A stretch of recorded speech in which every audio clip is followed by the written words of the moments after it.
What if I told you there is one training tool that can transform your dog's training progress and make your dog training a lot more clear, fun, and concise between you and your dog? We're gonna talk about it today. That's this tool right here, a dog training clicker. So what exactly is a dog training clicker? A clicker is a small handheld device that makes a mechanical noise that's gonna signal to your dog when they do something right if we've taught it properly. Today I'm gonna teach you everything about it and how to do this, all right? But the clicker is essentially making your communication with your dog a lot more simple. You also don't have to say anything.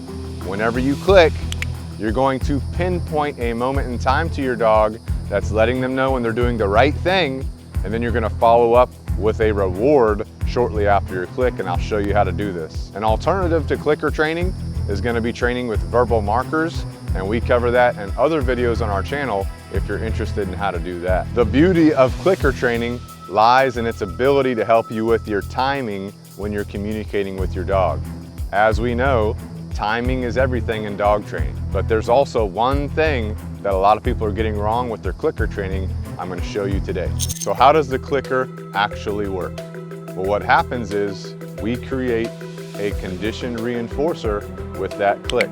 Through our process of charging the clicker, we're going to be using classical conditioning to condition this with our dog so that when they hear that click, they know that they've done something right at that exact moment, and they know that a reward is coming shortly thereafter. Now, as we repetition this out and continue our training, we won't have to constantly reward them, and I will recommend to you as we continue with the video on when to adjust your reward schedules. But at our beginning, when we're charging the click and creating this conditioned response, we have to be very consistent with our rewards in order to achieve that conditioned response. In just one moment, I'm going to show you the critical step that 90% of dog owners miss, and it is the step that makes a difference between success and frustration. Let's go. All right, the first thing we're going to do is charge our clicker. So what we're going to do is condition our dog so that when they hear that click, they know that a reward is coming. All right, so what I'm going to do, I'm going to have a dog out in my training area, have them on a leash. Notice they're kind of sniffing around, hanging out, whatever. I can start one of two ways. The first way I can start is by clicking and seeing what their response is. If they start to come investigate, I'm going to give a reward so that I can begin to condition that clicker to the reward. Notice how I click, she's kind of investigating. I'm just going to follow that up with a reward right here. So you can tell every time I click, she's starting to give me a little bit of attention. And if she does this, I'm just going to move, click, and then go ahead and reward her again. She's already free shaping a little bit. We'll talk about that later. All right. But right now I'm just focused on charging the clicker. I click, I reward. I need to do this repetitiously. So let's knock out some more repetitions. I'm going to move around, click, reward, move, click, reward. And you can move while you do this if you want to. The other thing you can do while you're charging your clicker is you can work on some eye contact too. So if she's showing me attention, I can click and then reward. Anything I'm saying doesn't matter. So we can keep talking while we're doing this if we want to. I just move around, just like that. So I know that my clicker is charged when I can start to see her response be a little bit different after I click. So after I click, once I see her paying more attention, moving to me, that's when I know that my clicker is charged. We're almost there. Right there. So you notice as soon as I click, she looks at me, she starts moving to me right there. She just was finishing up her treat from the previous repetition. All right, so after a couple repetitions, once we see her starting to move toward us, paying us more attention, getting more excitable when we have that click established, just like this, we know that our clicker is charged and ready to train. That's how we're going to charge a clicker. You can do this over multiple sessions. You can do it in one session, but just don't forget that response you're looking for when you're doing this. Now that we've got our clicker charged, it's time to put it to work. Before we get to that, we have to understand the timing. So now it's time to talk about the professional secrets that are going to enhance your ability to time your clicker properly. Rule number one, click exactly when your dog performs the behavior. not before they do it, not after. Click exactly when they do the behavior. That's critical. Rule number 2, every click must be followed by a reward. This is very important at the beginning of your clicker training. As you progress though, you are going to want to modify your reward and reinforcement schedule to adapt to how your dog is progressing through training. And we discussed that in other videos on our channel, but understand that concept. Rule number 3, keep your training sessions short, fun, and frequent. Shorter and funner sessions are going to be better for you and your dog than long, drawn out sessions. You'll find your repetitions are a lot better when you keep your sessions short and frequent versus stretching them out. So keep that in mind when you're training. These 3 rules might seem simple, but mastering them will make you look like a professional dog trainer to everyone watching you. And while we're speaking of professional, wait till you're about to see what we're going to show you next. All right, for our first demonstration of how to teach a behavior with a clicker, we're just going to use the sit as an example. Notice she's already kind of offering a sit to me. So we can do it one of 2 ways. We can lure a sit, then click, or we can free shape a sit. Now she sat already. My timing's a little bit off, so I'll point that out to you in a second. So if you have a dog that's starting to sit a lot on their own, you might choose to do the free shaping method where you're just rewarding them for making the decision to do that behavior. So right here, as soon as she sits, if she does sit on her own, then I'll go ahead and click. So let's just wait right there. So as soon as her butt touches the ground, I reward, click and reward, then I can move again. So right here, just like that. So the timing is very important because you have to do it as soon as her butt hits the ground. Free. Good. Right there. That was a little bit early, so my timing was a little bit off on that one. Just like that. All right, so now I'm going to teach you how to do a down with your clicker.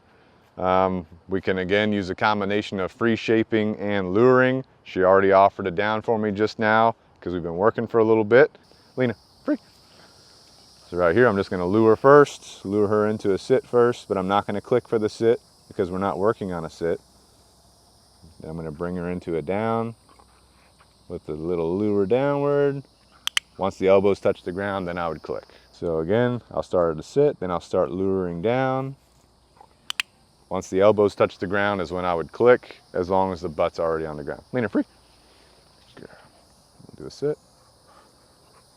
Put it down. Right there. Good.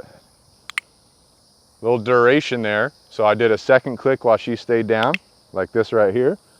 Basically what I'm doing is communicating to her that she's doing a great job laying down, staying down. So this could be a foundational step to working on a stay.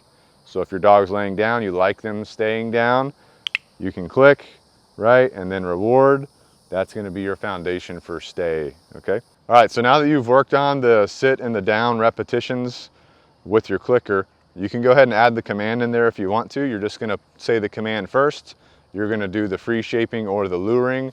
Then you'll click when the command is complete. So right here, I would just say her name, Lena, sit, lure to the sit right here, and then click as soon as she sits. Lena, free.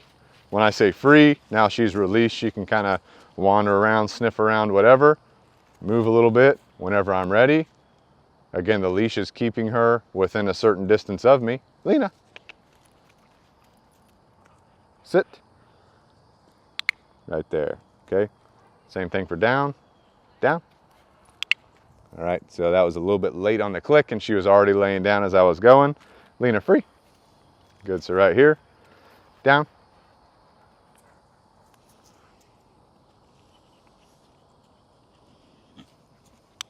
Good. So as long as I say down before I start luring her or before I start getting her down, I don't need to say it again. I say it one time, I do the motion to get her down, and then I'm just clicking as soon as her elbows hit the ground or butt's down, and that pinpoints to her that, hey, that position, that maneuver downward is what she got the click for and the reward for. So that's how you're gonna add commands on top of what you're working on with your clicker training. Did you see how quickly that came together? That's the real power of clicker dog training in action.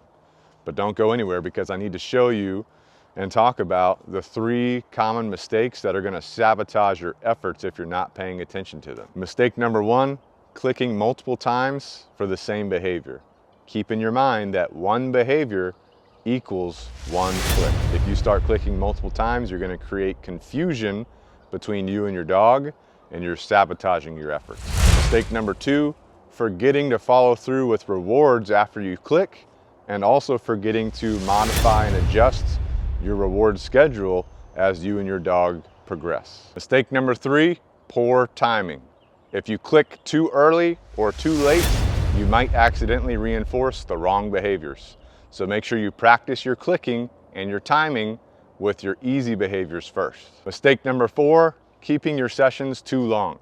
Keep your sessions short, fun, and a great experience for you and your dog. The best way to do this is to end your sessions when you're at the highest note possible during your session, where your dog is the most excited. That leaves them excited for the next session that's going to come. All right, there you have it. Everything you need to know to master your clicker training. We talked about the basics, we talked about some mistakes to avoid, we talked about pro tips, but now it's your turn to get out there and actually implement what you've learned with your dog and your clicker. Don't forget, this is not just about teaching obedience. This is about communicating clearly with your dog, having a very clear communication style that tells your dog when they're doing something that you like or that you want them to do. You click that, you reward that. That keeps happening. Repetition and consistency are your friends. If you found value in this video, go ahead and hit that like button, subscribe to the channel, hit that notification bell so you can see our weekly dog training tips that are designed for you. And if you want to learn more advanced training techniques as far as your obedience work goes, go ahead and check out this playlist right here.